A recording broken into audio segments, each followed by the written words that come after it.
As upset as I am, Liam Machine needs to go. It's time. It's over. Let it go. No more. No more. How?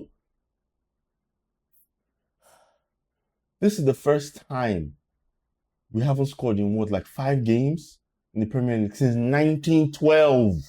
1912. No offense.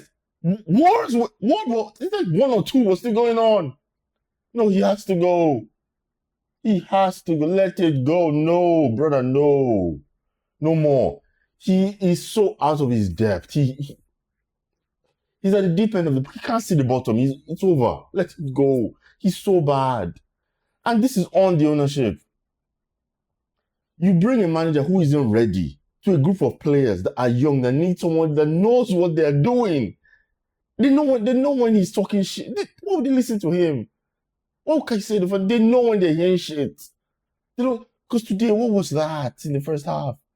How was your game plan without no Copama, no João Pedro to stick the lap up front by himself with Fernandes? Fernandes that you and I both know is filling in as the 10. He's actually not a 10. But then you stuck Pedro out wide. And on the other side was Cucurella. I mean, you didn't even do the 3-2. He tried to play 3-5-2 in the Premier League. Go Syria. Maybe that works in France. Sure, it's the Premier League. That doesn't work here. It took him this long to realize that, oh shit, I can't go with this zonal pressing bullshit. I have to go man to man. No fucking shit. It's the Premier League. You have to do man for man. Everybody is physical. Now, all of a sudden, they're learning that, oh shit, we can't. Inexperienced manager with some young players is making us worse. How? This point last year happened again. The same thing happened just now, happened last year. At this same point of this same season, we had players injured. We went to Brighton and got our asses spanked. But a team that is well coached. Because they know what he doesn't have a philosophy to apply. I'm sorry. You and I both have more of a philosophy than he does not. He's not, I want to insult him and say he's an average. He's an inexperienced. He's not ready. Him staying at Strasbourg for like another 3 to 4 years was good for him. Him learning more, him going through adversity, him almost being sacked, and that would have helped him at Strasbourg, not at Chelsea, because no offense, we aren't willing to go. When this is Chelsea different from Arsenal, we're not willing to go through the first 2 years of Arteta where he was rubbish. We're not. Here, you do that kind of nonsense, you're out the door. Somebody else's name is on the door before they announce it. He's not ready. And today, that was so low effort. I have never seen a fan base so happy.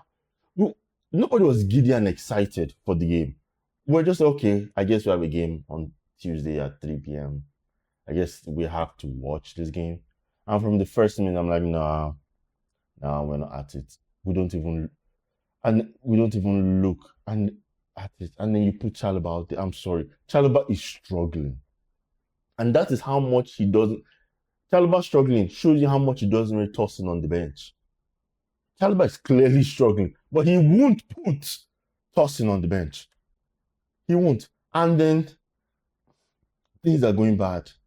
Guess who he turns to? Alejandro Garnacho.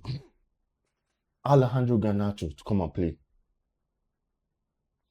God Almighty, he's so bad. Your number one job as a winger is you should be able to dribble. The second goal was completely his fault. He couldn't cut inside. He can't. Bro, I'm sorry. I am a chubby individual.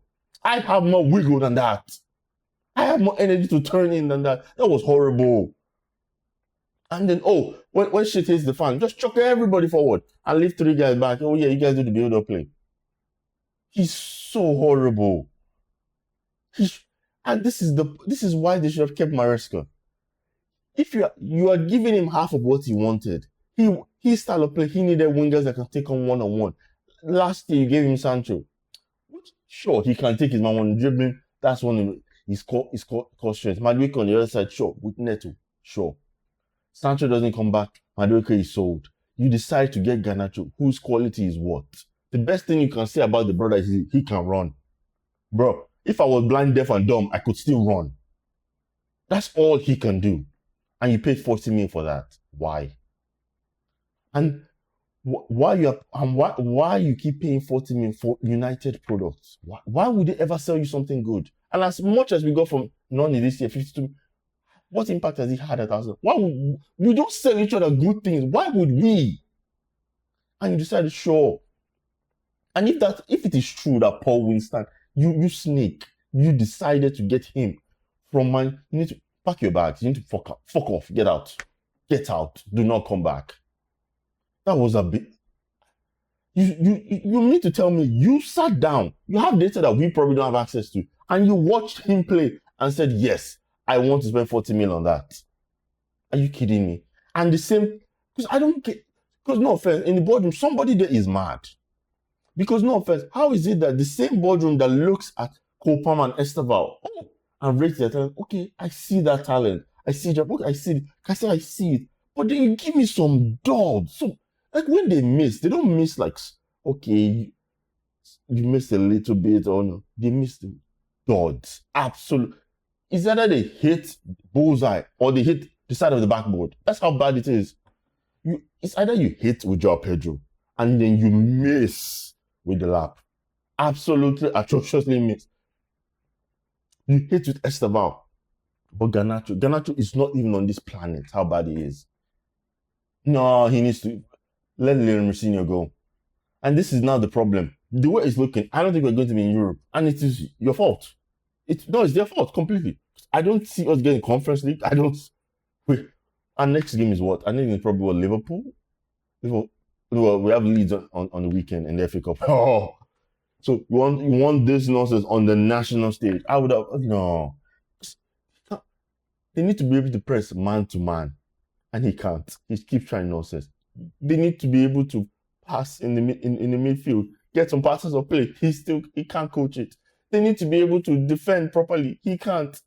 And no offense, even with the build-up play, they don't know what to do. They don't. The four of them are just standing there like, okay, sure, it's your turn. Eventually, they back us into a corner. We have to play the ball up. We can't. There's nothing right. Now, after all this mess, you're not finally realizing the links of the players you should be buying. Now you're releasing that, you're interested in a little more experience in Van Hekken. Why didn't you do that last year? Why did you do that? Last year, the iron was hot. Last year was the year to strike, to consolidate top four. That is where we are. I want to improve. No. You only have a plan A. Buy young players. That's it. That is all. When in doubt, buy young. What's the transfer plan this year? Young. Next year, young. The following year, young. And it's not even young quality. Because some of them, because the way they do it, they spend like 270 million on like 7 players. Yeah, which means some transfer windows, they spend 60 million on an actual good talent, Joao Pedro. But it means when you're cutting the budget that small, you're bringing in nonsense into the club. You're bringing the Sassy into the club. You're bringing Tosin into the club. You're bringing Garnacho. Gil, why is he there? Genuinely, why is he there? You're bringing those duds. The only person today that can hold his head up high and say, I did was Hato. That's the only thing I've learned from that transfer window is that Hato and Esteval have been very good additions. That's all I've learned from last year summer. Everything else rubbish. Rubbish. No, you need to find somebody in that boardroom that keeps finding this, tries to find a way to this low, buy low, and hopefully they come out. Whoever has that, let them go. Let Tottenham, if you want Paul Winston, please have him. Please. Because I know Joe Shield, with all the City products he's been buying, they haven't, except one, they haven't done us bad. So if it's him, please have him. Get him away. So please, literally anybody else, but do not go and bring Cesc Fabregas back to this club. Do not go and do another Liam Rosenior. Let them cook. Go get Andoni Raiola. Boom. Go get him. Ole Hunes, whoever his name is, find him. Xabi Alonso, interview somebody else. Like, this guy is not ready for this level. And now, unfortunately, he's like Potter. I don't think Potter has a job right now. Because when you bring them in too early, trying to find the next Pep Guardiola, they can turn out like this. They can look inept, out of their depth. They don't even know what to do. Zonal pressing, a man pressing league.